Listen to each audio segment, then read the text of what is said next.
President Joe Biden recently met with executives from various industries in the United States, including tech and automotive.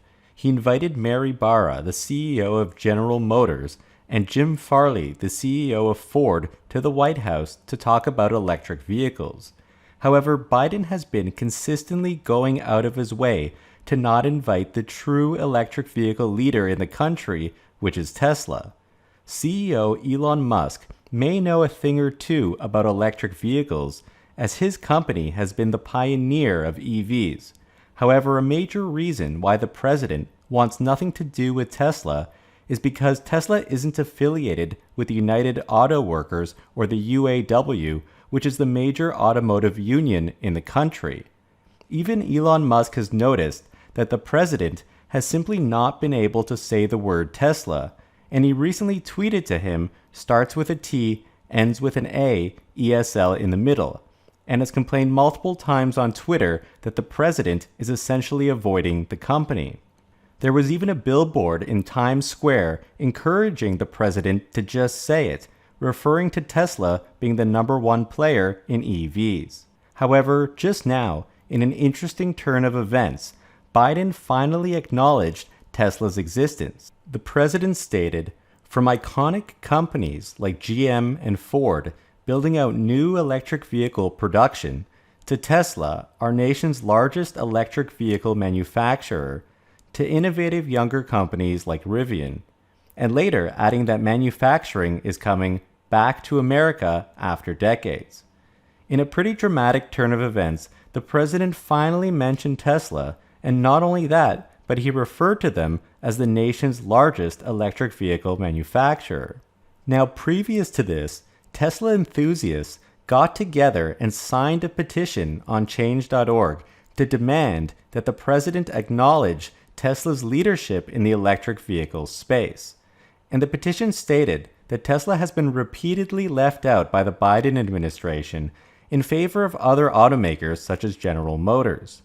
Back in August, for example, the White House announced that it was planning an electric vehicle event and failed to invite Tesla, for which Elon Musk commented on Twitter at the time, "Seems odd that Tesla wasn't invited." Nevertheless, the petition, which went around, ended up garnering 58,000 signatures demanding that the president mention Tesla. This likely helped to lead Joe Biden to utter the word Tesla and calling them the largest EV manufacturer.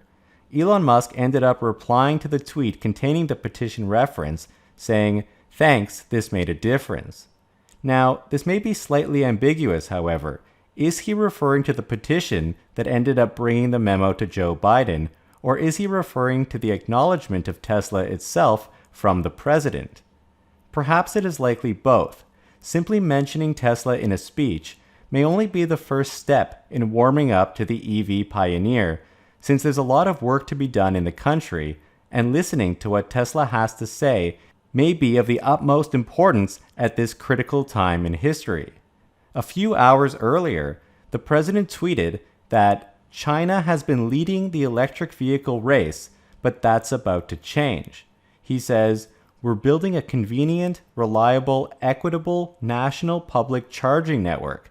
It'll make America more economically competitive and help us tackle the climate crisis at the same time."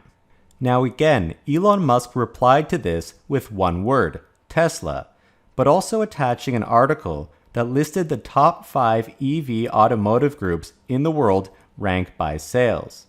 In the article, it shows that Tesla is in fact leading the world in terms of sales, which may be contrary to what Biden mentioned. Tesla sold 936,172 electric vehicles in 2021, holding a 21% share. Chinese state-owned company SAIC, which also has a partnership with General Motors, sold just over 600,000 EVs, holding 13% share, and demonstrating that Tesla is by far the leader.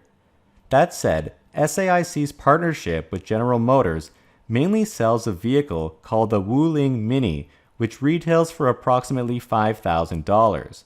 So this could be increasing the unit sales numbers, but there is much less revenue that would come from this type of vehicle. the Wuling Mini is also missing many parts that would make it a road-legal car in the United States. At such a low price point, toy cars made for kids, such as Tesla's Cyber Quad ATV made by Radio Flyer, may actually be equivalent since it retails for about half the price of the Wuling Mini. However, clearly Tesla does not count this in its sales numbers. It should also be noted that Volkswagen, BYD, and Hyundai took 3rd, 4th, and 5th place. Now that being said, Biden isn't completely wrong when he says that China is leading the electric vehicle race. There are hundreds of EV companies in China, and so even just adding up the 2nd and 4th players, SAIC and BYD's market share, they alone sum to Tesla's share. So overall, it is very likely that when combining all of the EV companies in China, they do beat out the US companies in total. While Tesla is the leader, Ford, for example, only sold about 21,000 EVs in all of 2021, which is equivalent to a 0.5% market share relative to Tesla's 21% share. So this isn't really helping the US very much to maintain a lead. As noted by Inside EVs, the top 5 players held 55% of the total market, but the other 45% share still sold 2 million electric vehicles, most of which were not sold by US companies. Now this said, the president also mentioned in his tweet that they were working to build out a national charging network, which is also what Elon Musk is referring to here when he says Tesla, since Tesla already has the nation's and the world's largest charging infrastructure.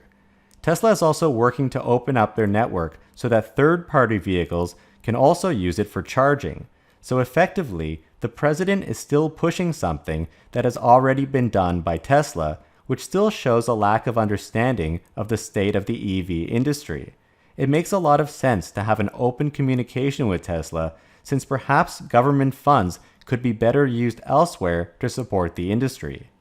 And by the way, stop using Yahoo Finance, stop using Google Finance, and have a look at our website, themarketisopen.com, where we have instant stock quotes and financial data going back 10 years, and it's all freely available.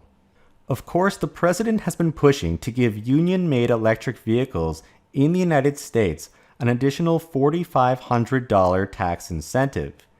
Elon Musk has openly said that he doesn't want this. Tesla doesn't need any type of government assistance. And so this may conflict with Biden's continued push of his Build Back Better plan, or at least parts of it, but the industry that he's trying to help doesn't want the help. Only the Detroit automakers would benefit from a union credit anyways. This part of the bill has ruffled the feathers of foreign companies such as Toyota, who push back as well since they're a big player in the United States, but their workers aren't part of unions. The UAW clearly has a massive amount of power in the country, especially considering that its interests don't reflect those of the majority of automotive companies operating in the US. That didn't stop Ford, however, from mentioning the UAW in its latest announcements. Ford CEO Jim Farley retweeted a post by his company stating that the all-new e-Transit is shipping now for our Ford Pro customers thanks to UAW members' hard work at our Kansas City assembly plant, where we're assembling both batteries and all-electric vehicles in-house. Ford is promoting its affiliation with the UAW.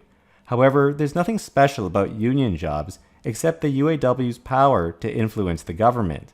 In the United States, a job is a job, whether it's a union worker assembling a vehicle or a Tesla employee who helps to build a car. It doesn't make sense for the government to favor one over the other. Creating good jobs in the country is the high-order bid, and this favoritism by the president is creating division within the industry for no valid reason. The Ford tweet also mentioned that the work was being done at the Kansas City assembly plant, which is very much being tailored to showing that the cars are being assembled in the US.